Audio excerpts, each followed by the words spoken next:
오늘도 주 앞에 나와 예배를 모이신 여러분에게 그리스도의 은혜와 평강이 충만할 수 있기를 주의 이름으로 축복합니다. 그리스도인에게서 가장 중요한 신앙의 열매, 그리고 그리스도인이 그리스도인이다라고 볼 수 있는 가장 중요한 정체성에 확인하는 틀림없는 한 가지 성질은 결국 사랑입니다. 그리스도인은 이 사랑을 경험한 자가 됩니다. 전혀 세상에 알지 못했던 사랑을 아는 자, 하나님께서 우리에게 베푸신 긍휼이요, 성자 하나님께서 사람이 되셔 우리에게 주신 바 된 속죄 은혜입니다. 이 사랑은 그냥 머릿속에 몇 자 지식을 알고 공식처럼 적용해서 답이 나오는 그런 식의 지식일 수가 없습니다. 그냥 어떤 사실인지 새롭게 알게 되면 그 사실로 인해서 우리에게 어떤 여러 가지 변화를 줄 수가 있죠. 그런데 이 예수 그리스도의 구속의 은혜로 인한 하나님의 사랑을 안다는 것은 우리의 전인격적인 변화를 경험하거나 또는 그렇게 되도록 우리를 이끌어 가신 하나님의 손길을 피할 수가 없습니다. 너무 놀라운 일이고 세상을 새롭게 처음 만드신 일처럼 엄청난 일이기 때문에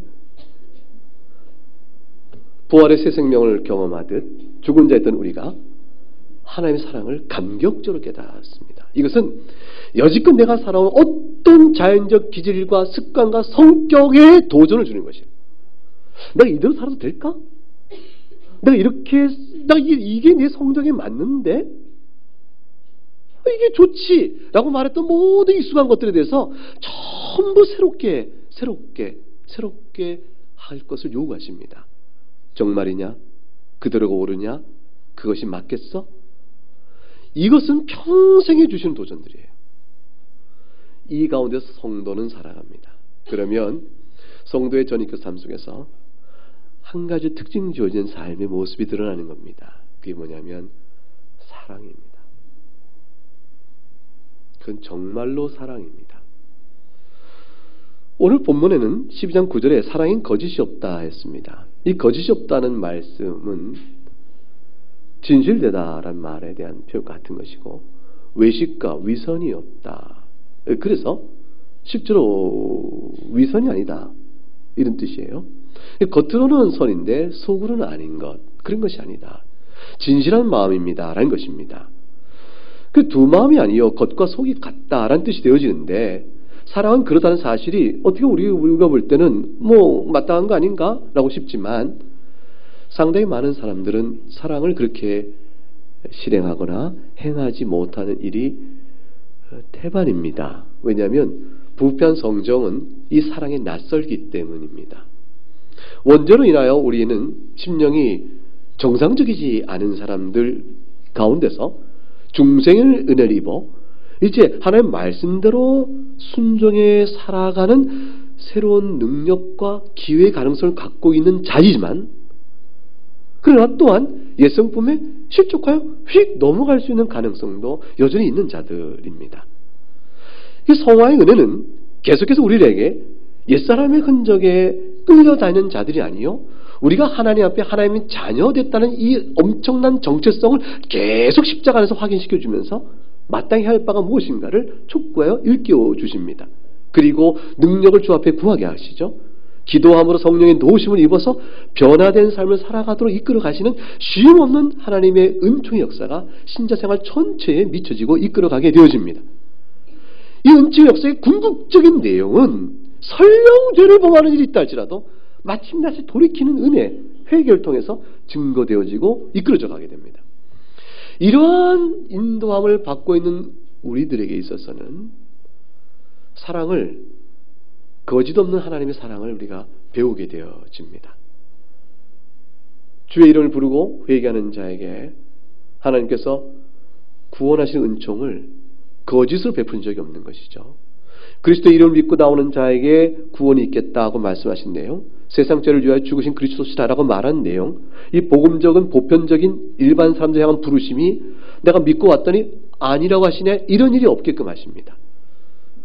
모든 택한 자들이 그리스도께서 세상 죄를 위해 죽으셨다는 말을 듣고 나왔는데 택한 자가 된 거예요.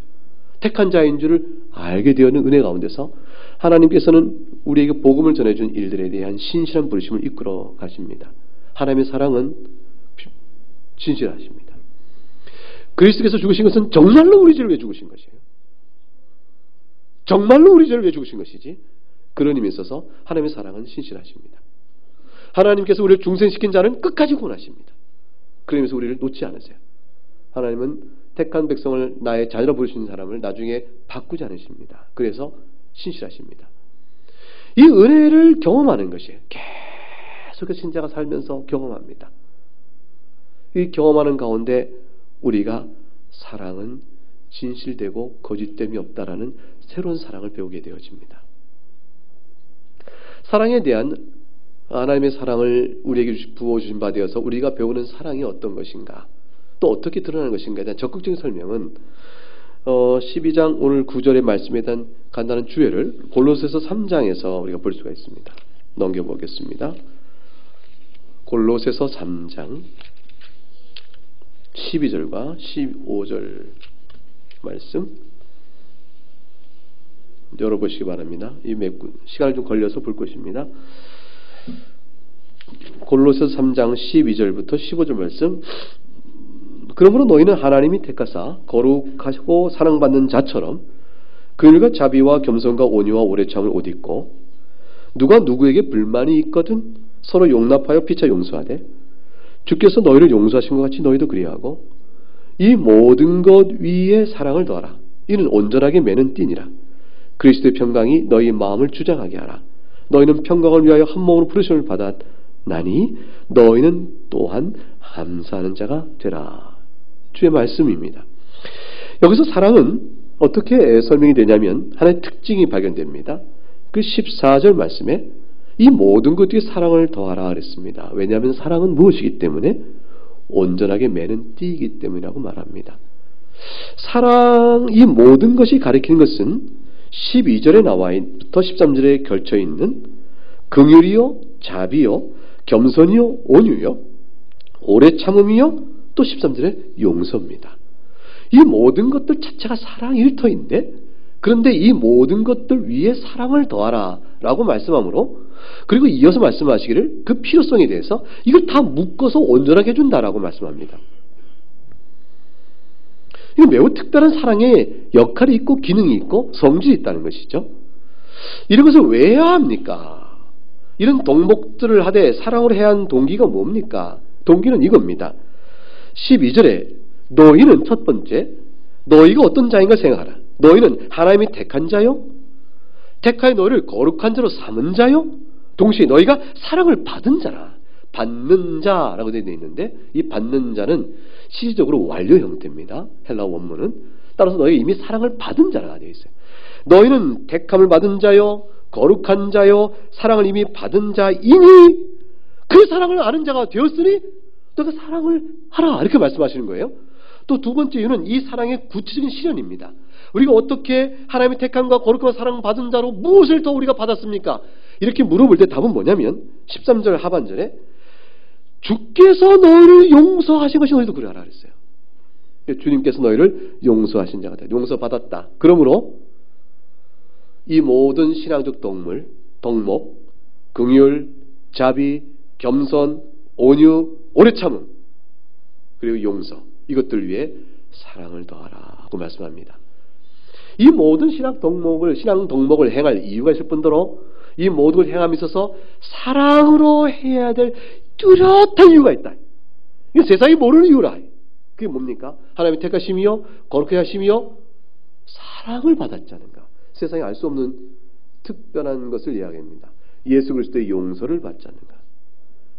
그럼으로 인해서 사랑의 신자에게서 구하여지는 신학적 성질이요, 영적 성질로서의 사랑의 특별성을 말합니다. 동기업 뚜렷한 겁니다. 받았으니 사랑하지 않을 수가 없지 않느냐. 이 사랑을 행하라고 말합니다. 이런 사랑을 하게 되면 비로소 우리 마음속에 나타나는 특별한 유익들이 있는데, 그 유익들이 15절에 그리스도 평강이 너희 마음을 주장할 것이라요. 주장하게 하라 했는데, 이거는 위의 것과 관계돼서 이 일이 전체적으로 이어지는 필연적 결과입니다. 그래서 평강인 우리 마음을 주장하게 됩니다. 불안이 없어지고 미움이 없어지고 갈등이 사라집니다. 우리 마음속에서 대신 우리 마음에 채워지는 게 뭐냐면 평강입니다. 무엇 때문에? 사랑이 없을 때는 사랑으로 온전하게 만드는 묶은 띠인 사랑이 없을 때는 신앙의 덕목을 행했을 때라도 여전히 마음속에 갈등적 역사했던 어떤 요소들이 덮어져 버립니다. 긍휼과 자비와 겸손과 온유와 오래 참음과 용서를 내가 행했는데 힘들어요. 용서를 해야 되는데 너무 힘들어. 속상해. 억울하고. 참는데 그래요. 긍휼과 자비를 베푸는데도 그렇습니다. 이게 전부 다 예수 그리스도로 말미암는 은혜에 대한 각성이 없이 행하는 긍휼과 자비와 겸손과 오래 참음은 우리 안에 시달림을 줍니다. 한편으로 스트레스가 오게 되는 거죠. 어지간히 했는데 변화가 없다. 이만큼 하면 족한 거 아닌가? 라는 등등의 마음의 갈등 요소가 계속 올라오게 됩니다. 그런데 이 모든 일들에 대한 신앙인이 행하는 중요한 도덕적 덕목들 또는 윤리적 덕목들 또는 신앙적 덕목들이 온전하게 되려면 옛사람으로 인한 자극과 나를 괴롭힘으로부터 이걸 넉넉히 덮어버리는 신앙적 은혜가 필요한 겁니다. 이 은혜는 어디서 오는가? 하나님 아버지의 택하심과 거룩하신 사랑 베푸심이 있고 그것의 구체적인 적용으로 그리스도 예수 그리스도로 말미암아 용서받은 사실에 대한 사랑의 확인에서 오는 것입니다. 한마디로 너희가 사랑을 받았음즉 사랑으로 이 모든 것을 행하여 온전케 되라. 그러면 우리 마음속에 이전에 있던 갈등적 요소가 평강으로 그리스도께 주신 평강으로 덮음을 입게 되어진다고 말씀합니다. 그러면 교회론적으로 말하면 15절에 평강을 위하여 한 몸으로 부르심을 받았다는 말씀의 역사가 이루어지는 것이죠. 서로서 잡된 한 몸이 되어져서 평강의 아름다운 열매를 맺어가는 데까지 나아간다. 그렇게 되어집니다. 몸과 평강은 몸은 기능이요 평강은 열매인데 평강의 열매를 맺도록 기능하지 않으면 몸 자체가 죽습니다. 그래서 한 몸 된 그리스도의 교회 안에 평강이 충만해지고 그 몸이 성장하게 된다고 말합니다. 그러면 각각에게 감사가 넘치는 일들이 이루어진 영적 유익이 주어지게 되는 겁니다. 결국 그렇게 되면 골로새 3장 12절부터 15절 말씀을 근거로 사랑을 정의해보면 이렇게 되겠죠. 사랑이란 무엇입니까? 그것은 긍휼과 자비와 겸손과 온유와 오래 참음과 용서 같은 신앙의 덕목을 행하는 것인데 이 모든 것들을 온전하게 매는 띠입니다. 이것들을 묶고 온전케 하는 띠인 것입니다. 이러한 사랑은 유익과 관련하여 하나님께서 우리를 부르신 목적을 이루게 하시며 한 몸 된 그리스도 교회 안에 평강을 채워지고 우리 심령 개개인에도 평강을 마음을 채워주며 감사의 마음으로 충만케 합니다. 이 모든 일들은 사랑은 주님께서 우리를 용서하신 그 은혜의 각성이요 우리를 선택하신 하나님의 거룩하게 하신 사랑에 대한 고백과 감사로 헤아지는 것들입니다. 이게 이제 사랑에 대한 정의를 이렇게 연결시켜 정리할 수가 있게 되어집니다. 매우 특별한 것입니다. 성령 안에서 주시는 특별한 것들입니다. 사랑은 본성상 갖는 단순한 자연적 감정이 아닙니다. 신앙적 의미에서 사랑이라는 것은 훨씬 그보다 무거운 것이죠. 하나님께서 우리에게 베푸신 사랑이 너무 신비롭고 놀랍기 때문에 그 사랑을 받은 자는 인격 자체가 바뀌어버리게 됩니다. 인격의 완전한 도전과 이 변화에 대한 충격을 받지 않을 수가 없는 것입니다. 그래서 신앙의 덕목들이 사실 이미 사랑의 표현이 아닐까? 왜냐하면 긍휼과 자비와 온유와 겸손 이게 다 이 자체가 사랑의 표현이 아닙니까? 그런데 여기에 사랑을 더할 이유가 뭡니까? 라고 물어볼 때 그것은 뭐냐면 거짓된 사랑의 표현도 있을 수 있기 때문인 것이죠. 오늘 로마서 12장 9절 말씀에 사랑엔 거짓이 없다는 말로 우리의 연약한 현상을 그대로 보여주세요. 우리는 신자가 되면 신앙적인 덕목을 성령 안에서 이루기 이전이라도 자연인으로서 우리 안에 갖고 있는 일반 은총적 양심과 윤리의식이 있기 때문에 짐짓 무엇이 옳은지 분별하는 부분이 있습니다.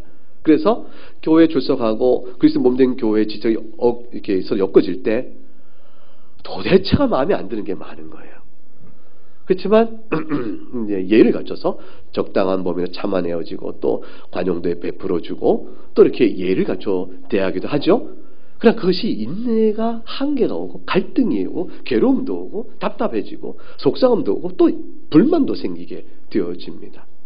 그런 일을 꾹 참고 교회생활 하다 보면 날이 터져버리는 것이죠. 근데 그것은 사랑이 아니었다. 오늘 사도 바울의 말씀은 그렇게 하지 말고 진실하게 하라. 그런 말씀입니다. 그런 정도의 신앙생활 말고 신앙생활의 관점을 바꾸라. 이렇게 말씀하시는 거예요. 적용하게 되면 교회의 지체로서 살아가는 교인 생활이라는 것은, 성도의 교통이라는 것은 너의 무슨 자기 안에 어떤 참음과 인내와 이런 것은 내가 갈등이 결엽지만 참아줘 이런 정도 차원 말고 생각을 좀 바꿔야 된다라고 말씀하시는 겁니다. 왜냐하면 사랑은 거짓과 함께 있는 것이 아니니까. 아니, 굉장히 중요한 말씀인데 이 거짓은 말 자체는 쉬운 말입니다. 그냥 잘 번역한 것이에요. 외식이에요. 진실하지 않은 마음을 가리켜서 하는 말씀입니다. 겉마음과 속마음이 다른 것을 의미합니다. 실제 사람들은 이 부분에서 큰 갈등을 겪습니다. 겉으로는 사랑의 행위를 하고 말도 하고 있는데 속으로는 지글지글 타고 있는 것이죠. 어려움을 겪을 수 있습니다. 왜냐하면 서로 주고받는 가운데 그런 게 상처가 많습니다.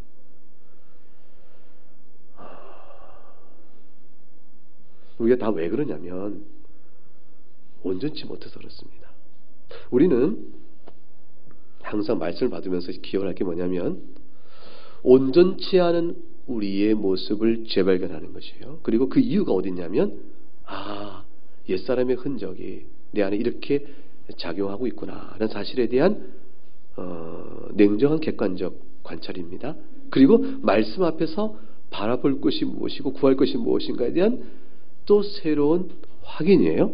그리고 그것은 내 힘으로 할 수 없으니 주님 도와주세요라는 겸손한 기도입니다. 그리고 그것을 향해 나아가고자 하나님의 은총과 자비를 계속 구해 나가는 신앙의 태도의 지속적인 모습. 이것이 이제 굉장히 중요한 겁니다.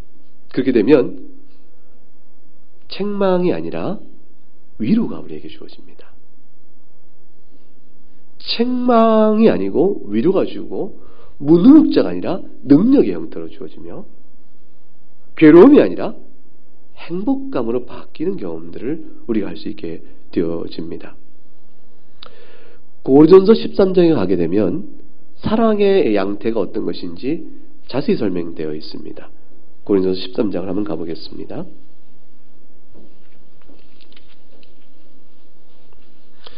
1절부터 보겠습니다.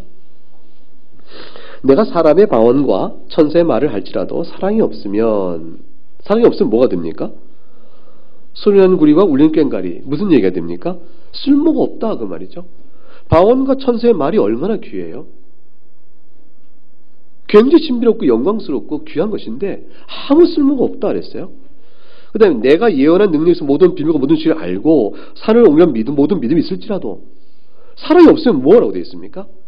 Nothing. 아무것도 아니라 되어 있습니다. 아무 쓸모가 없기 때문에 도리어 해가 될 수 있음을 염두에 둔 말씀이죠. 3절 말씀 같이 읽어보겠습니다. 내가 내게 있는 모든 것으로 구제하고 또 내 마음을 불사르게 내줄지라도 사랑이 없으면 내게 아무 유익이 없느니라. 내게는 모든 것을 구제한다. 이거 흔한 일이 아닙니다. 구제는 하되 자기 가진 모든 걸 구제하는 사람 별로 없으니까 이것은 굉장히 과장된 얘기를 하고 있는 거죠. 지금 극대화시킨 거예요. 자기 몸을 불사르게 내어준다. 헌신을 해도 몸을 불사르게 내줄 만큼 헌신한 사람은 거의 없습니다. 이것도 과장된 얘기입니다. 그러니까 우리가 할 수 있는 헌신과 사랑의 어떠한 행위들을 즉 다른 사람에게 나가는 것이죠. 전부 다 자기 일을 위한 게 아니죠. 내 몸을 불사르게 줬으니까 나를 위한 것이겠냐 싶고 내가 가진 모든 걸 구제했으니까 나를 위한 것이 아니지 않느냐 싶고 그래서 누가 봐도 다른 사람을 위한 행동이에요. 누가 봐도 다른 사람을 위한 행동인데 사랑이 없으면 아무 유익이 없다.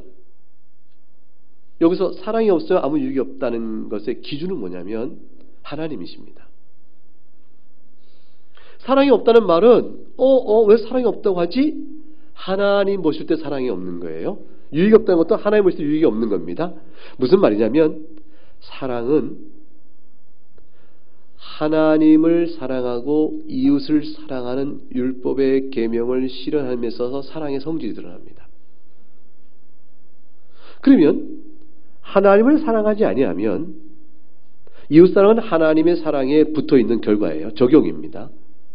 하나님을 사랑하는 마음이 없으면 이웃사랑이 사실은 자기 사랑이 된다는 것입니다.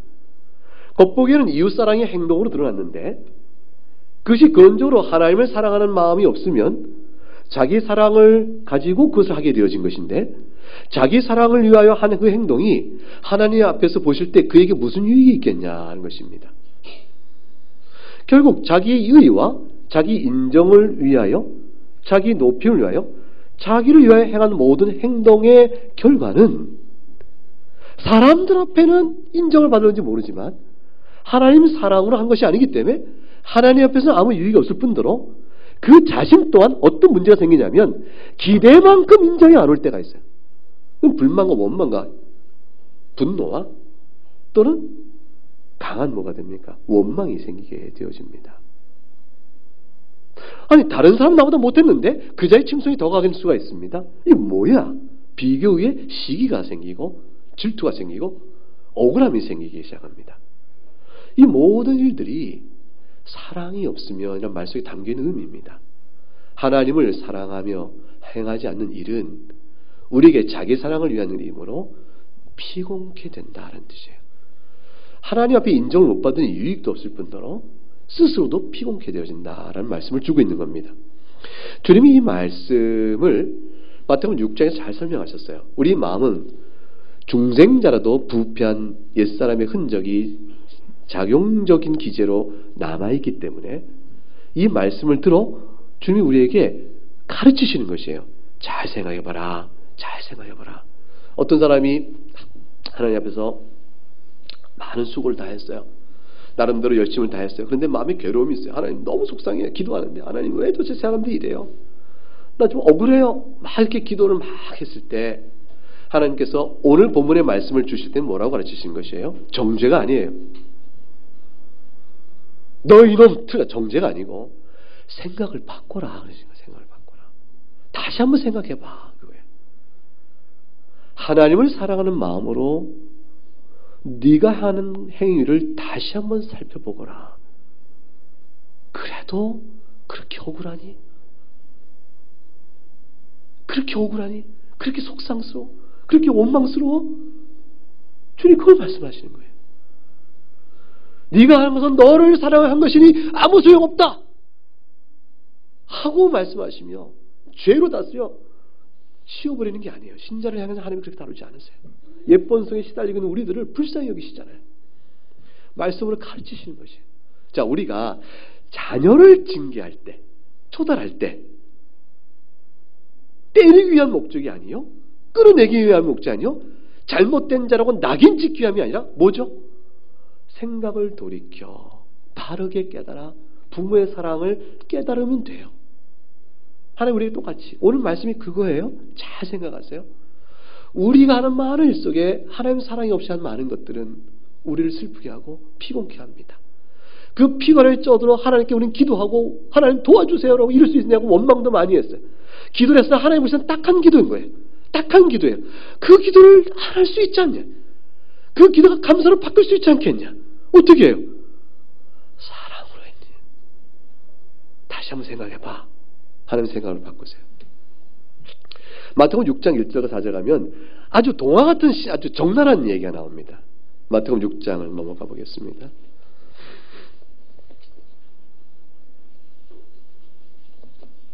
마태복음 6장 1절로부터 이제 4절 말씀에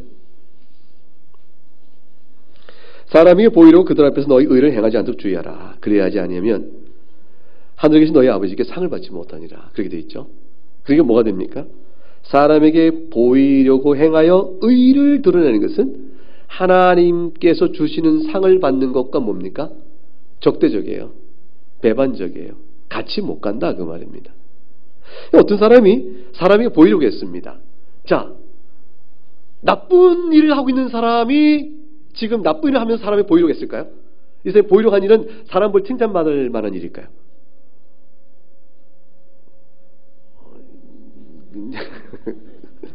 이 질문을 한 건데요. 사람에게 보이려고 했다는 것은 착한 일, 나쁜 일. 착한 일이죠. 착한 일이죠. 착한 일은 좋은 거예요, 나쁜 거예요? 좋은 거죠. 그러니까 칭찬받을 만한 이유가 있는 일이죠. 그래서 안 하는 것보다 하는 게 낫겠죠. 그런데 하나님과는 상관이 없다고 말씀하세요. 그 착한 일을 사람이 보이려고 했고 자기 의를 위해서 했어요. 여러분, 사람이 보이려고 자기 의라는 것은 우리 마음속에 아무도 이것보다 100% 자유한 사람 없어요. 모르겠습니다. 여러분들 저는 100% 자유하지 않아서 제가 이렇게 감히 얘기하는 모양입니다. 그러나 100% 자유하다면 완전 성화가 됐다는 사람을 치고, 그렇다면 우리가 완전히 정말 사람이 보이지 않으려고 그럴 수 있을까? 그런 사람도 있긴 있는 것 같아요. 왜냐하면 긴 세월 동안 선행을 베풀었을 때 아무도 모르게 한 분이 있는 거 보면 그렇기도 하구나, 그렇기도 하겠습니다. 그러나 일반적으로는 참 아닌 것 같습니다. 하나님께서는 사람 보기에 칭찬받는 외양의 선 자체를 나쁘다고 말씀하는 것이 아니고, 그것이 하나님 앞에서 어떤 것인가를 묻고 그것을 행함으로 얻어지는 피곤한 결과에 대한 문제까지 같이 보시고 영적으로 말씀하시는 거예요. 2번으로 보세요. 2절을 보세요. 구제할 때 외식하는 자가, 그 다음 보세요. 구제하면 좋은 일이잖아요. 근데 외식을 하는 자는 어떻게 하냐면 영광을 사람에게 받으려고 그거를 해요. 그러니까 회당과 거리에서 그래서 합니다. 나팔을 불면서 합니다. 그러니 영광도 받고 나팔을 불면서 사람들의 인정을 다 받겠죠. 그래서 자기 목적을 이룹니다. 하나님과는 상관이 없습니다. 그런데 자기를 인정받고자 했던 모든 행위들이 착한 일을 통해서 사람의 받을지 모르지만 하나님께 인정을 못 받고 그 결과 어떻게 되냐면 스스로도 피곤해지는 일이 오게 시작합니다. 구제할 때 오른손 걸 왼손이 모르게 하라고 되어 있습니다. 어떻게 그럴 수 있겠습니까? 자기가 한 일을 자기가 왜 모르겠습니까? 자기 의의 의식을 두지 말라는 얘기죠. 스스로 행동하고 잘했다, 그러니까 이 말하는 사람이 있겠어? 자기의 의식을 두지 말라는 겁니다. 내 구제함을 은밀하게 하라 했습니다. 은밀하게 보시는 아버지께서 갚으시는 말은 뭐냐면 결국 이 두 가지는 목적성을 설명하는 것이죠. 왜 그렇게 하지? 무엇을 왜 그렇게 하지? 하고 말할 때 목적성을 하나님을 사랑하는 마음에 온전히 두라는 것입니다. 하나님을 사랑하는 마음에 온전히 두라. 기도조차도, 뒤에 간 금식조차도 똑같이 적용이 됩니다. 신앙의 외적인 행위가 하나님 사랑과 하나님의 영광에 관계없는 많은 일들이 우리 가운데 숱하게 벌어지기 때문에 하나님께서 이렇게 말씀하시는 겁니다. 이것이 신앙생활 하면서 우리가 걷어낼 것들이요, 자기 성찰의 초점이요, 그렇게 할 때 우리 안에 남이 모르는 그리스도의 평강이 주어집니다. 생각을 해보세요. 신앙생활 속에서 하나님 내게 주신 평강이라는 게 도대체 뭘까요? 죄에서 구원받다는 사실, 이걸 통해 말할 수 없는 위로와 평강이 주어지죠. 근데 왜 사는 생활과 교회 생활은 평강이 없을까요? 그것은 뭐 때문에 그럴까요? 옛사람 흔적이 시달려 살기 때문에 그래요. 그것 때문에 우리가 늘 자기 행동을 판단하고 그것 때문에 자기 행동을 하고 하는 데서 와서 그렇습니다. 즉 성령 안에 말씀의 지배를 받아 하나님이 주인 되어지고 하나님의 영광을 위하여 하나님을 사랑하는 마음을 행하는 모든 행동의 이유와 동기 역사들이 해석되어지면 괜찮습니다. 피차 간에 그렇게 행동하고 주고받아야 하는 것입니다. 받는 사람도 그렇게 받아야 되고 주는 사람도 그렇게 주어야 합니다. 4절 고린도전서 13장 한번 다시 가보겠습니다. 고린도전서 13장 4절 말씀 보게 되면 이제 한 가지 이제 사랑이 뭔가를 쭉 정의 내리는 부분이 4절부터 나오죠. 사랑은 오래 참습니다. 근데 묻습니다. 오래 참으면 사랑일까요? 그렇지는 않을 수 있습니다. 사랑은 온유합니다. 근데 온유하면 사랑일까요? 그렇지 않을 수 있습니다. 사랑하면 시기하지 아니합니다. 사랑은 자랑하지 않고 경하지 않습니다. 그런데 오래 참고 온유하고 시기하지 아니하고 자랑하지 않고 교만하지 아니하고 무례히 행하지 아니하고 자기 이익을 구하지 아니하고 성내지 아니하고 악한 것 생각지 아니하고 불의를 기뻐하지 아니하고 진리와 함께 기뻐하고 모든 걸 참으며 모든 걸 믿으며 모든 것을 바라며 모든 걸 견뎌도 사랑이 아닐 수 있습니다. 왜 그렇죠? 이 모든 것들은 참된 사랑에 마땅한 다양한 측면들입니다. 그러나 그 측면 자체가 그것을 행하고 있는 내면의 영적 실체가 참된 사랑이 아닐 수도 있습니다. 일시적으로 나타날 때는.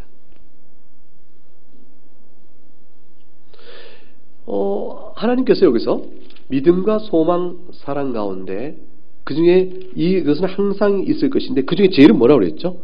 사랑이라고 그랬습니다.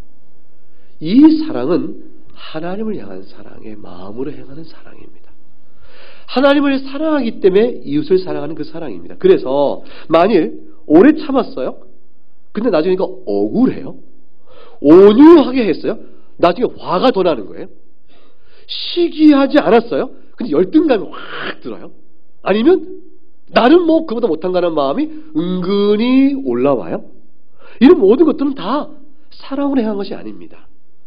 사랑으로 행한 자는 하나님의 베푸신 은혜와 사랑의 용서 때문에 참아내는 사람이에요. 그렇게 되면 우리 안에는 양면의 갈등이 있습니다. 없는 사람은 없습니다. 제가 볼 때는 적어도 신학적으로는 온전한 사람은 없기 때문에.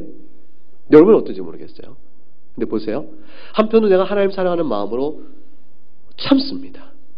근데 마음속으로는 억울함이 들고 스트레스가 올라옵니다. 그럴 때 올라오는 그대로를 놔두지 말고 내가 왜 오래 참지? 내가 왜 이 일에 관용해야 되는가? 이 일을 생각해 보는 것이에요. 그렇게 되면 주께서 나를 사랑하신 그 사랑 때문이었지.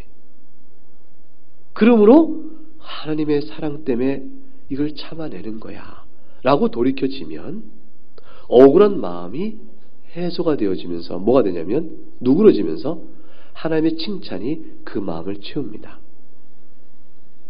주님께서 하시는데 뭐. 그런데 반대로 주님을 사랑하는 마음으로 가지고 참았는데 주님을 사랑하는 마음은 조금씩 약해져요. 하나님 그래서 이건 너무 많은 것 같아요. 라고 해서 반대 생각이 더 많아져요. 그러면 억울한 마음이 점점점 커집니다. 이 양면의 흔들림이 우리 안에서 역사합니다.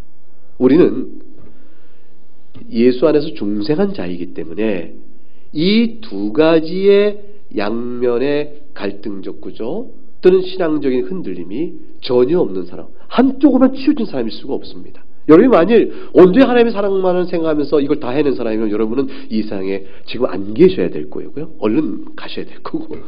만일 여러분이 이런 가운데 하나님 사랑하는 마음으로 할지란 참지라는 마음 자체가 전혀 안 들다면 여러분 세상에 속한 사람인 것이죠. 우리는 하나님 사랑 때문에 지금 참는다는 마음의 의식은 있어요. 근데 마음을 다스리는 힘이 약해요. 그럼 어떻게 됩니까? 주님 도와주세요 라고 주님 앞에 기도하면 그리스도의 평강이 모든 지각이 뛰어난 그리스도의 평강이 내 마음을 채워주세요. 내 마음을 다스려주세요. 내 마음을 부드럽게 해주십니다. 그래서 넘어가게 하시고 가게 하시는 겁니다. 그럼 사랑이 제일 중요합니다. 사랑이 없으면 거짓으로 행하는 것이라. 이 마음의 말씀을 주심으로 인해서 진실로 하나님을 사랑하고 하나님의 사랑이 때 이웃을 사랑하는 마음에서 행하도록 모든 일들을 통제해 나가도록 애를 쓸 것이며 또 은혜를 구할 것이며 도움을 구할 것이며 그렇지 못한 일이라도 그렇게 관점에서 재해석하여 자신의 행동에 대해 돌이킴을 갖고 또는 그 의미 부여를 새롭게 해석하여 하나님 앞에 나아가라 그 말씀합니다. 이게 신자 개개인이 살아가는 하나님과 관계 속에서 중요한 덕목이면서 영적 자태이면서 무엇보다 신자는 혼자 살지 않죠? 교인으로 살아갑니다. 그것은 교회 공동체 안에 살아간다는 의미입니다. 로마서 12장은 교회론의 실천적 과제를 우리에게 쭉 설명해 겁니다. 이 모든 모습 속에서 우리가 어떻게 교회 생활을 할 것인가에 대한 중요한 이유 때문에 이것을 주고 있는 겁니다. 고린도 12장 31절을 볼까요? 31절 읽어보겠습니다. 너희는 더 큰 은사를 사모하라. 내가 가장 좋은 길을 너에게 보리라. 더 큰 은사를 사모하라 그랬습니다. 이 더 큰 은사 사모하는 것은 사실 명령법으로 되어 있는데 명령법으로 따지면 뭐가 됩니까? 앞에 있는 은사 어떤 거를 구합니까? 28절 보면 사도, 선지자, 교사, 능력 행하는 것, 그 다음에 병 고치는 것, 돕는 것, 다스리는 것, 각종 방언 등등 나오잖아요. 이것이 어떤 게 더 우월하냐, 어떤 게 더 큰 거냐, 이걸 찾아가는 고린도 교인들의 영적인 문제점을 지적하고 너희는 더 큰 은사를 사모하라. 이런 것 때문에 더 큰 은사가 있어. 그 뭐냐? 제일 좋은 거 보여줄게. 그게 뭔가? 13장 쭉 내려와서 뭐예요? 사랑을 구하라. 이런 말씀으로 해석될 수가 있죠. 그러면서 동시에 31절에 너는 더 큰 은사를 사모하라는 것은 직설법으로도 번역이 가능해요. 왜냐하면 사모하라는 동사가 명령형과 직설 형태가 똑같은 형태로 되어 있는 헬라어입니다. 그래서 문맥상 번역을 하는 것이죠. 그래서 직설 번역하면 너희는 더 큰 은사를 사모하길 좋아하는구나 그 말이에요. 너희는 더 큰 은사를 사모하는구나. 서로 어느 은사가 더 큰 거야 라고, 더 큰 은사야 라고 서로 큰 은사를 내세우는 교만한 마음과 자기 사랑의 마음이 있는 걸 보고 너희는 그러나 가장 좋은 것 이것을 잊지 말고 구하여야지 라고 조정의 은혜를 주는 말씀을 볼 수가 있어요. 한편으로는 사모하라 라는 말씀도 교정의 은혜를 주기 위한 것이죠. 더 큰 사랑을 어째 구하지 못하느냐, 이걸 구하라 라는 말씀이기도 하지만 너희는 더 큰 은사를 사모하고 있구나, 더 큰 걸 원하느냐, 그럼 이것을 구하라 라고 말씀으로 사랑을 가르치는 것입니다.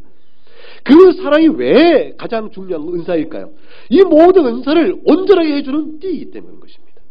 사랑이 없으면 다 소용없습니다. 사랑이 없으면 아무 소용없어요. 울리는 꽹과리요, 소리하는 구리에 불과한 것입니다. 그래서 13장 13절 믿음, 소망, 사랑 가운데 어느 게 소중하지 않을 수 있습니까? 이 세 가지는 항상 영원토록 있을 것인데 가장 중요한 것은 뭐예요? 제일은 사랑이라고 하는 것입니다. 골로새 3장 14절에 이 모든 것 위에 사랑을 더하라 그랬어요. 이는 온전하게 매는 띠니라 그러셨습니다. 이 사랑을 실현하려면 기억할 것이 있습니다. 우리 마음속에 영적인 긴장관계에 있는 것을 생각해 보는 것이죠. 하나님을 사랑하잖아요. 마음의 법에 따라서는. 근데 내 안에 또 다른 법이 있다. 이 내면을 잘 성찰해 보는 겁니다. 성찰해 보면서 내가 하나님을 왜 이렇게 하나님을 기뻐하는데 죄된 마음이 이렇게 지금 내 마음을 심랑케 하는구나 하는 사실이 관찰이 되어지면 그럴 때는 어떻게 해야 될까? 또 이런 사실을 잘 관찰할 수 있는 영적 안목을 내가 놓치지 않아야 되니까 어떻게 하면 좋을까? 그걸 위해서 12장 9절 하반절에 이렇게 말하는 것입니다. 악을 미워하고 선에 속하라 하고 말씀한 것이에요. 악을 미워하라. 악이란 것은 선과 악은 분명하죠. 선과 악은. 선명한데 여기서 악은 한마디로 하나님 기준입니다. 하나님 미워하시는 것은 다 악입니다. 그리고 선은 하나님 기뻐하시는 것은 다 선입니다. 그럼 하나님 미워하시는 것도 계명 안에 있고 하나님 기뻐하시는 것도 계명 안에 다 설명이 되어 있습니다. 하나님 미워하는 것이 어떤 것들이었을까? 사람들은 착각하고 있었는데 교회는 착각하고 있었는데 하나님 미워하시는 경우가 있을 수 있어요. 하나님께서는 지금 제발 좀 그건 아니야 이렇게 말하는데 교회가 정신을 못 차리고 그냥 괜찮은 줄 알고 있는 경우가 있을 수 있습니다. 그거에 대한 깊은 탄식이 구약 선지서에 가득 차 있습니다. 이사야서 1장을 한번 보겠습니다. 구약 성경 이사야서 1장.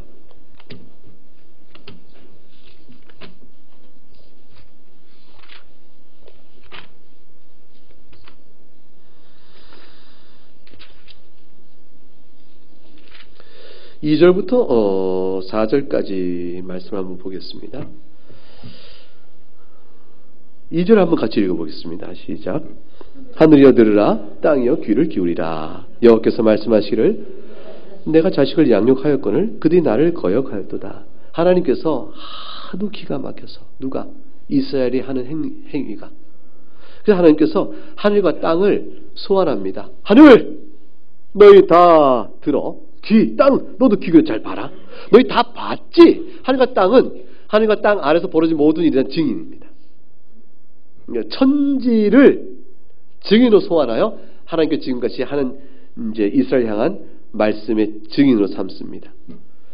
하나님께서 말씀하시기를 이사야 선지가 말합니다. 자식을 내가 양육할 거를 누굴 가리켜요? 이스라엘. 근데 그 자식이 양육받은 자식이 하나님을 어떻게 했습니까? 거역했다. 하나님 미워하신 일을 한 겁니다. 소나 나기만도 못하다 그랬습니다. 임자를 알고 구유를 아는 소나 나기만도 못하다. 왜 그런가 했더니 비로소 나옵니다. 알지 못하고 깨닫지도 못했다. 하나님께 기뻐하신 일이 뭔지 미워하는 일이 뭔지 분별 없이 행하니 이들은 하나님 보실 때는 슬프고 범죄한 나라에 불과하고 허물이 가득 찬 백성이고 행악의 종자고 행위가 부패하였다 말씀합니다. 하나님을 만홀히 여겨서 임의대로 생각하고 살았다는 것입니다. 하나님을 자기 마음대로 판단하는 것이죠. 하나님께서 10절에 가니까 소돔의 관원이요 너희가 고모라 백성이라고 말씀합니다. 소돔의 관원이요 고모라 백성은 얼마나 무서운 얘기입니까? 마지막 날의 종말에 심판, 영원한 심판 받을 자들에 대한 표상으로 이 땅에서 심판 내린 자들이 소돔과 고모라잖아요. 저들과 같다라고 말씀하세요. 영적 성격이. 그런데 그 가다가 10절 하반절에 하나님의 법에 귀를 기울이지 않았기 때문입니다. 하나님의 법은 하나님을 사랑하는 법이에요. 저희들이 하나님을 사랑하지 않고 모든 일을 행하였습니다. 하나님을 사랑하지 아니하니 어떤 일을 했냐면 종교성이 허사가 되어버립니다. 11절에 제물을 무수히 바쳤으나 순양과 숫송아지와 순염소의 피를 주 앞에 드렸으나 12절 부지런히 성전을 출입하였으나 13절 제물과 분향과 월설 간식을 대로 모였으나 이 모든 게 다 헛되어져서 14절에 하나님께서 싫어하고 하나님께서 곤비케 하는 무거운 짐받게 되지 않았다고 말합니다. 16절에 악했다라고 말합니다. 실제로 이스라엘은 도덕적 타락을 범했습니다. 도덕적 타락을 범했음에도 불구하고 저들은 하나님께서 자신들을 미워하신다는 생각을 안 했어요. 그리고 하나님께서 자신들을 이스라엘 백성으로 인정하시고 선하게 보실 거라는 자기 혼자 임의로 생각하는 신학을 세운 겁니다. 하나님께서 이걸 보시고 도대체가 이해가 안 되신 것이죠. 소나 나기보다 못하다고 말씀하십니다. 이들의 이 모습이 신약에 가면 갈라디아서 5장에 이런 모습으로 교회 안에 말씀을 주십니다. 갈라디아서 5장을 한번 보겠습니다.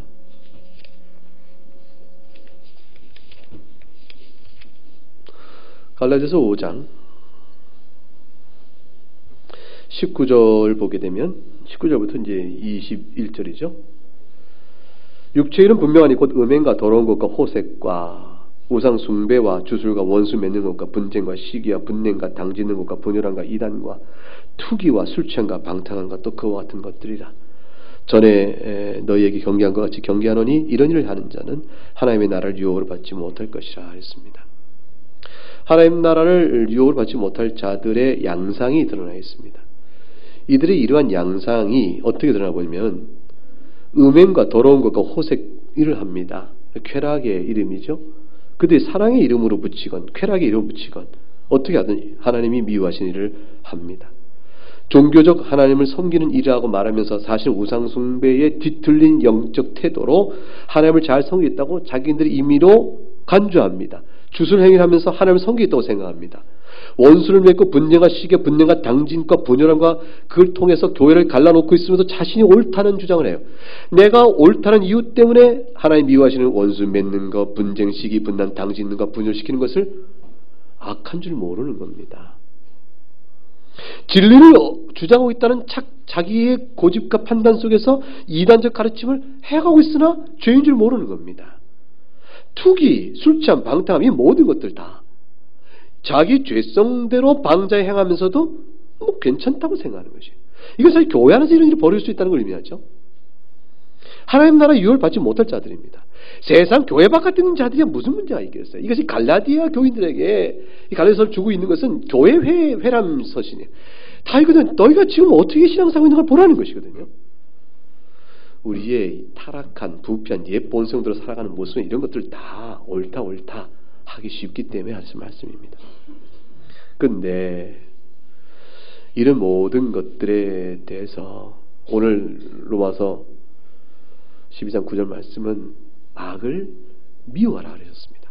간단히 말해서 이미 명백하게 주어졌으니 하나님께서 아니다 미워하시는 일은 미워하라. 이때 미워란 말은 훨씬 강한 의미입니다. 그냥 감정적 정서적 싫어 미워 이게 아니고 혐오하는 마음으로 나는 절대로 그 싫어하고 배척하는 거예요. 그래서 내버리는 겁니다. 혐오한 마음이 들고 가증한 마음이 들어서 그것을 배척해버리고 버려버리는 것, 그것을 미워함이래요. 그래서 악은 마음에 혐오할 것이며 배척할 것이며 끊어버리며 내버리라 이렇게 말씀하는 겁니다. 그 반대로 선은 무엇일까요? 하나님 기뻐하시는 일이죠. 하나님 기뻐하시는 어떤 일이었어요? 갈라디아서 5장 금방 읽었던 본문에서 5장 22절부터 24절 보면 잘 나와 있습니다. 읽어볼까요? 시작. 오직 성령의 열매는 사랑과 희락과 화평과 오래 참음과 자비와 양선과 충성과 온유와 절제니 이와 같은 것을 금지할 법이 없느니라. 이 성령의 9가지 열매는 사실 하나의 열매입니다. 사랑이라는 하나의 열매에 여러 가지 다른 측면들을 이어 나열한 것입니다. 하나님을 사랑하니 희락과 화평과 오래 참음과 자비와 양선과 충성과 온유와 절제의 다양한 양상들을 드러낼 수가 있습니다. 선이란 바로 이것입니다. 성령 하나님께서 우리에 이루시는 것들, 하나님 기뻐하시는 일이에요. 그래서 모든 성도들에게 권하노니 16절, 골로새 5장 16절에 너희는 성령을 따라 행하고 육체 욕심을 이를 따라 행하지 말아라 하고 말씀합니다. 긴장해라는 것이죠. 17절 육체 소욕은 성령을 거스리고 성령은 육체를 거스르니 이 둘이 서로 대적한다. 성령의 인도하심을 따라 살아라. 그러면 육체에 따라 살아가는 정죄의 일들은 너희가 행하지 않을 것이라 하고 말합니다. 이것은 우리에게 이미 주어진 가능성이요, 이미 하나님께서 우리에게 주신 능력이요, 이미 우리에게 행하길 원하시는 하나님의 뜻입니다. 그래서 우리는 이미 이것이 실행되고 있습니다. 실행되기 때문에 우리 안에 눈물도 있고 또 그리스도 안에서 이 모든 죄를 돌이켜서 오래 참고 또 선을 베풀고 자비하고 그런 일들이 우리 안에 있었잖아요. 우리 안에 있는 그 일들을 도모하라고 말씀합니다. 속하라! 선에 속하라, 이 속하라는 말씀은 아까 악을 버리라, 악을 미워하라는 말씀처럼 그만큼 대조되는 강한 표현이에요. 미워하라가 혐오하고 배척하고 내버리라 하는 말처럼 속하라는 말은 찰석같이 꽉 붙어있으라는 뜻이에요. 강한 접착제로 붙어있듯이 절대로 떨어지지 말고 꽉 붙고 있으라 그 말이에요. 네, 그렇게 행하라고 말씀합니다. 하나님의 선한 뜻인 줄 알면 꽉 붙들어라. 그러한 영적인 소망을 가지면 우리 안에서 참된 사랑을 실현할 수 있는 평안과 위로도 들을 수 있게 되어진다는 말씀입니다. 만일 이와 같은 일들을 이루지 않으면 갈라디아서 5장 26절 어떤 일이 우리가 벌어질까요? 헛된 영광을 구하여 서로 노역하거나 서로 투기한 일이 되고 맙니다. 자기를 사랑함으로 신앙생활을 하면 여러분 굉장히 피곤합니다. 그리고 슬프고 억울한 일로 여러분 신앙생활은 다 얼룩져 버릴 것입니다. 대화를 나눌 때도 하나님을 사랑하는 마음으로, 그래서 이웃을 사랑하는 마음으로 대화를 나누면 그 사람 생각을 들어주는 일에 마음을 쓰게 되어지고 그러다 보면 아 그랬군요 하고 이해가 되어지고 내 생각과 다르다 하여 삐식거리거나 불편한 마음이 없고 다른 사람이 행한 것에 대하여 그건 틀렸고 저렇게 해야 된다는 판단이 앞서 입에 나오질 못합니다. 생각이 서로 다르다는 것을 인지하더라도 그런 일을 덜 하게 되어지죠. 다른 사람 한 일을 주의 보는 겁니다. 저는 사실은 우리 교회가 언제까지 이제 그 반찬을 만들어 와서 식사를 이렇게 복대할 수 있을까가 잘 모르겠습니다. 이제 그래도 이제 인원이 많아지면 더 못할 거라는 생각을 하지만, 인원이 많아진 만큼 많은 사람이 각각 조금씩 해와서 모으면 또 될 수 있지 않냐. 산술적으로는 가능한데, 인원이 많아지면 못할 가능성이 많은 것은 사실은 부담에 대한 책임을 일정한 지금과 똑같은 부담 나누면 됩니다. 사람이 많으면. 근데도 어쩌면 많으면 못할 수가 있습니다. 왜 그러냐면 다툼입니다. 사람이 많아지는 만큼 영적인 말씀의 지배력 안에서 함께 어울리기보다는 자꾸 말씀 따라 역사인 성령의 다스림에서 이탈되거나 연약하거나 자기 소리를 내는 사람이 점점점 많아질 가능성이 있기 때문에 몇몇 사람, 한두 사람의 이야기로도 교회는 금방 시끄러지게 됩니다. 그러면 못하게 됩니다. 상처는 굉장히 깊고 오래 갑니다. 예컨대 이제 반찬을 해왔습니다. 제가 예를 들어서 나무를 좀 묻혀왔습니다. 제가 마칠 때 얼마나 신경 많이 쓰겠어요. 이 나무를 좋아할까? 양념 얼마큼 할까? 난 솜씨가 없는데 맛있게 먹어줄까? 나는 10명분까지는 되는데 이게 한계야. 근데 어떻게 100명분을 하나? 막 고민하면서 열심히 했어요. 했는데 먹어보고 또 하고. 근데 그릇이 집에 이렇게 작아. 그러니까 100명분 한꺼번에 못 하잖아요. 그러니까 이게 20명분 하고 또 20명 하고. 근데 맛이 각각 다른 거다. 이거 어떡하지? 합쳐 막 이러다가 몰라. 그러고 오잖아요. 그렇게 하고 갖고 오는 반찬이에요, 저게. 그러니까 먹어볼 때 눈치를 봐요, 사실은. 해놓은 사람은. 근데 입 혀도 없나? 노인이 했나? 왜 이 짠맛도 몰라? 이런 말을 무심결에 한마디 탁 한 말을 듣게 되어지면요, 다시는 난 하기 싫어. 그 말을 하는 사람은 조심해야 돼요. 먹는 사람은 되게 감사로 먹어야 돼요. 하나님을 사랑하고 이웃사랑의 마음으로 해온 그 성도의 손길이잖아요. 얼마나 고마워요. 눈물겨운 반찬이잖아요. 너무 감사하잖아요. 그래서 그걸 감사로 먹고 무조건 달지. 나는 모든 반찬이 다 맛있던데. 여러분이 해준 반찬은요, 간장만 줘도 무지개 맛있어요. 너무 맛있는 반찬을 뭐라고 하면 안 되겠죠? 여기는 뭘 넣어야 돼? 저건 안 넣구나. 이러면 돼요? 안 돼요? 안 됩니다. 이거는 죄예요, 죄. 옛사람이에요.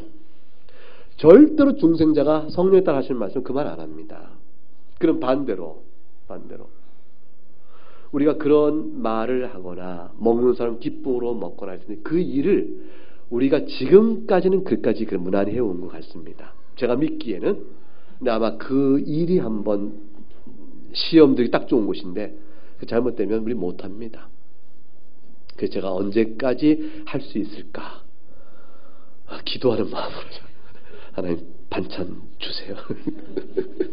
다툼이 없는 곳에 반찬을, 다툼이 없는 곳에 평화를 주신 게 아니라 다툼이 없는 교회에 반찬을 주신다 생각하고 기도하시기 바랍니다. 정말입니다. 내 반찬을 덜 먹네 사람들이 준비했는데 왜 이렇지? 이렇게 맛있는 반찬 안 먹어? 이런 마음 가지면 안 됩니다. 남길 수 있어요, 그날은. 여러분이 간단한 신앙생활의 원리는, 하나님 우리 보실 때는 하나님을 사랑하는 마음을 향하냐, 너를 사랑하는 마음을 향하냐, 둘 중에 하나의 양당간의 태길입니다. 대상은 주님께서는 마태복음 5장에서 너희를 사랑하는 자만 사랑하면 무슨 상이 있냐 그러셨습니다. 너희 형제가 무난하면 너희가 이방인보다 나은 것이 무엇이냐 그러셨습니다. 하물며 그리스도의 한 지체된 자들끼리의 사랑은 교회론적 원리에는요, 말할 것도 없는 겁니다. 문제는 우리는 사랑이 그리스도인이 행해야 될 마땅한 도리인 줄 다 압니다. 그런데 실천이 어렵습니다. 어려운 까닭은 딱 하나 때문에 그렇습니다. 믿음이 없기 때문이라고 말하고 싶지는 않습니다. 왜냐하면 여러분은 다 믿음이 있는 분들이거든요. 믿음이 문제가 아니고 자연적인 성품의 성정을 성찰하여 이걸 다스릴 대상인 줄 우리가 모르고 있을 때 실수를 하는 겁니다. 내 마음에 내 자연적 성정은, 이 일상의 흔적은 성령 안에 다스릴 대상이지 이걸 드러내거나 노출력을 할 것이 아니구나. 성정에 대한 다스림을 성찰해 봐야 되고, 두 번째는 무엇을 위하여 하는가에 대한 신앙적 동기에 대한 자기 점검입니다. 하나님의 영광을 위하는 것인가? 내 영광인가? 근데 내 영이란 말은 믿음 있는 사람은 차마 입에 못 담습니다. 아니야, 난 내 영광을 하지는 않았는데 어떻게 그런 끔찍한 말을 해? 이렇게 말을 하지만 잘 들어보세요. 그것 때문에 원망이 있거나 억울하거나 속상하거나 짜증이 나거나 또는 핀잔이 먼저 나오거나 판단이 먼저 나올 때는 내 영광인 거예요. 하나님의 영광을 위한 사람은 성도 간에 그렇게 말과 행실과 생각이 먼저 돌아가서는 안 되는 거기 때문에 그렇습니다. 중요한 성찰입니다. 어머, 내가 판단 못해서네? 좋은 걸 먼저 못 보네? 칭찬 내가 왜 인색하지? 그 심장 아니지? 이분을 위한 하나님의 사랑의 손길을 내가 다 충분히 왜 못 보지? 내가 왜 이렇지? 내 말 뭐가 움직이는 거지? 이걸 이렇게 들여다보고 하나님 앞에서 하나님이 행하시는 일, 하나님이 그분을 사랑하심, 그분을 돌이켜보는 안목으로 우리 눈과 마음과 혀를 부드럽게, 눈을 부드럽게 하시고 마음을 부드럽게 안 하면 우리는 오늘 본문의 말씀에 다 실수하는 자요, 실패하는 자가 되고 마는 겁니다. 온전한 교회가 없습니다. 온전한 성도도 없습니다. 그러니 이 말씀이 우리에게 주어지고 있는 것이죠. 분명한 것은 마음을 하나님의 영광을 위한 것으로 바꿔 참된 사랑으로 성도를 대하며 악을 밀어내고 하나님 기뻐하시는 꽉 붙들면 그럼 어떤 변화가 생기냐면 그리스도의 평강이 내 마음에 옵니다. 자존심 상한 것 평강으로 바꿔지고 열등의식 평강으로 바꿔지고 시기 다툼 분열 갈등 모든 게 평강으로 바뀌어집니다. 그게 성령의 역사입니다. 그것으로 교회가 이렇게 다른데 우리가 얼마나 달라요. 언제부터 안 사이였어요. 서로 알면 얼마나 알아요. 이런 모든 것들의 인격적인 존중과 신중함으로 살아가며 하나가 되어갈 수 있는 겁니다. 그럼 하나님 말씀 앞에 같이 듣고 같이 성장할 수가 있는 것이죠. 그게 좋은 교회가 되는 겁니다. 그게 개혁신앙의 바탕을 둔 하나님 주권 앞에 엎드리는 교회에 마땅한 모양인 것입니다.